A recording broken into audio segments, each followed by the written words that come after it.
obsessed with its doctors, its engineers, its MBA students.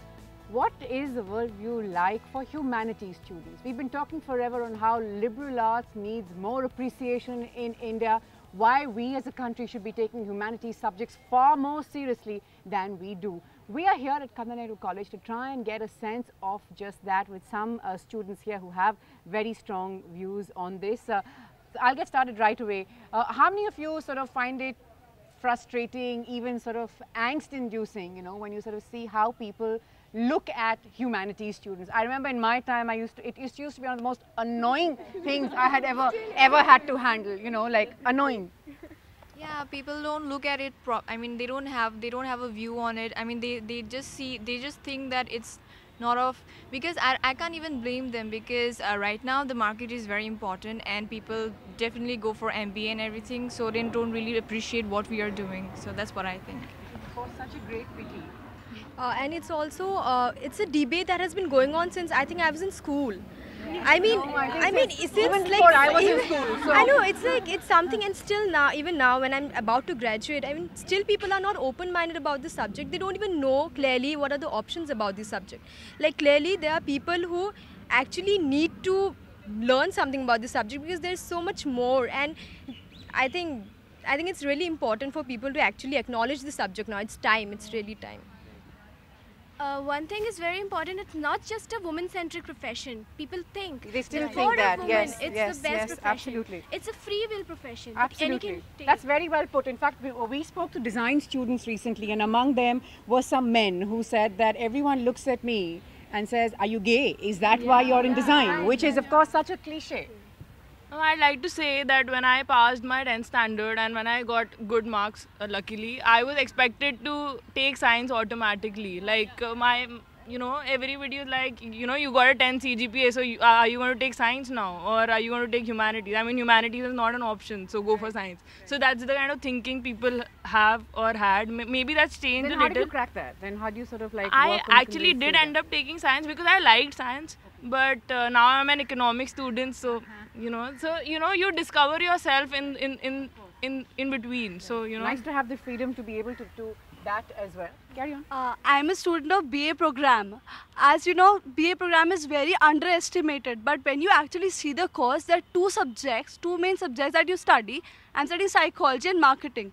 I mean, what a great combination it is. A psychology student would never, get an opportunity to explore marketing if he's doing the psychology honors. I don't know why the stereotype is there that BA program student means you're a very low grade student. I mean, that's really sad. That really is. That one, yeah. Go ahead. I think one of my, I had a senior and she was from the humanities background, and she was the head girl of my school. Actually, we used to think that how is it possible that a student from the humanities section could be the head girl. But when we used to look at her, she was so confident. She had knowledge about science as well as humanities section, as well as the commerce section, apart from being from the humanities background. And that is what is good. That is what makes us think in a positive manner towards that thing. Because as Kritika mentioned it, that when you get a good CGPA, then your parents, your relatives, they start looking upon you as taking science and becoming teachers. I see what you're saying. At the end of the day, of course, it is largely who you are. What you study is, of course, very important, but it's largely who you are. Can we get a mic across there in the front row, please, and then at the back? Before that, I'd like to add something. And the present trend is that most of the colleges that offer art subjects and humanities subjects are girls' colleges. When it comes to co-ed colleges and boys' colleges, most of them only offer commerce or other engineering or other profession. Yeah. So that is a basic trend that is there because of this basic notion that is there in everyone's mind that it is girls who prefer humanities and arts. So that is another important concern that has to be addressed. The sad part is that people don't know about the existing subjects that we study, and then they criticize it. If you don't know about something, it's really not fair that you criticize about it, or rather than discussing the subjects. How do you handle such sort of reaction? Not to say criticism, but how would you handle such sort of reaction? I actually did. I took science for a year. But in 11th, I went to my parents and I told them that I cannot do this. I dropped a year, went back to humanities.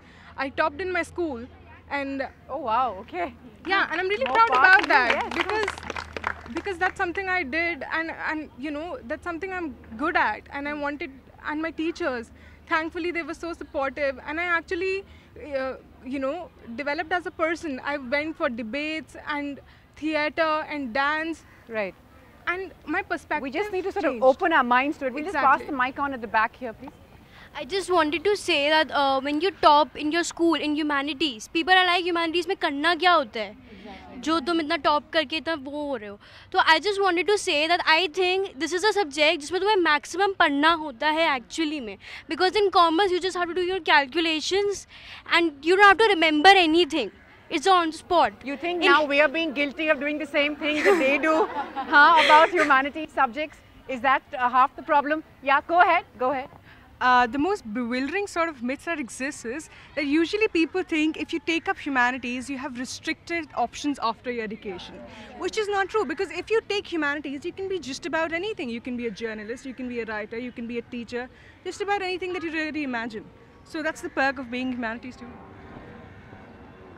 I'd like to say that humanities has not been integrated into the main system of education, because a student at school level is not incentivized to understand the concept of humanities. I mean, their humanities subjects are always understood to be highly academic subjects, and they are not understood from a professional point of view. And if I have supposing research pursuits in future, so there's lack of research opportunities in India. I mean, and I'm lost, in the ruckus. Yeah, I'm sure that you speak for many students when you sort of say that you do feel a little lost. Research opportunities, of course, being another big failing. And now that we've established that the humanities are largely underestimated, I think the reason that now they've become a more pressing issue is because we live in a world where there is already enough technology, already enough scientific development, and we need thinkers. We need people who understand the repercussions of technology and are able to interpret it. So I think more than scientists, engineers, this is a time where we need politicians who know what they're doing. We need humanities graduates. And we're looking at arts, we're looking at liberal arts, we're talking so much about liberal arts, also sort of making it quite clear that what would we as a society be if all of us were just doctors and engineers and had a head for numbers. I mean, it would just be, in my opinion, dull and very boring. And, I think the whole idea of having vibrancy in society is there should be enough variety. Yeah, actually variety is needed. For that matter, if I talked about my school, which was St. Xavier's in civil lines, they don't even have humanities as a subject in 11th now. There are no more students who are opting for it. Even if they want to opt for it, they are not given a chance, because even the parents feel that it's a low profile. And when a middle class family like parents make you study in a private school, they expect you to become doctors and engineers and have like good profiles and not pursue. Right. And I can see it from the parents' point also, because they've invested a great deal, and I think that parents have a lot of explaining to do to the world at large also, so I can understand, but that's again a comment on the system that we have at present. Ma'am, personally I believe that it's just a matter of choice and what you like. So at the end of the day, you must pursue what you love and not what will give you a future in. Because it's not like we don't have career opportunities if we've taken up humanities or subjects like liberal arts. But then it just comes down to one thing, that certain people have an aptitude for number. Hence they can go for maths. Certain people have an aptitude for science. Hence they can take that subject. Everyone has got their own forte and their own creativity to work on. And therefore, I really don't think that, taking up humanities means that you're any less capable of doing anything else. Do you, for instance, and I'm going to ask everyone that, but do you, for instance, feel the need to often, if not all the time, sort of justify your choice? Like say, I took it because X, Y, Z. Yes, is that true can we just get a show of hands? And is that true for the majority, that you're raising your hands to say that most of you have to constantly explain that I did this because I, blah, blah, blah? Basically, I am right now doing my Masters in Development Communication. So there are hardly 2 colleges in India that offers a course in that. And every time I say someone that I'm doing Development Communication, the question that comes back is, what is it? But if you're doing any other profession that has to do with commerce or engineering, everyone is aware about it. So there are a lot of humanities subjects which people are not even aware of.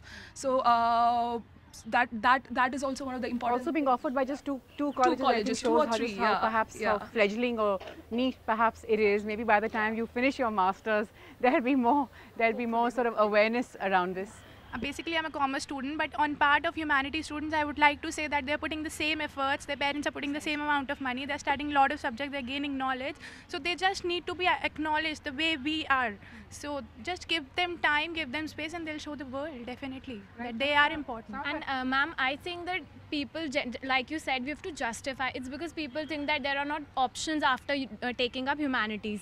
They probably think that science and commerce is going to offer you a good profession, a good, it's going to give you a career. People think humanities doesn't have very good options or very good future. That is why they don't prefer taking it. And then pressure from your family, from your relatives, from your peers.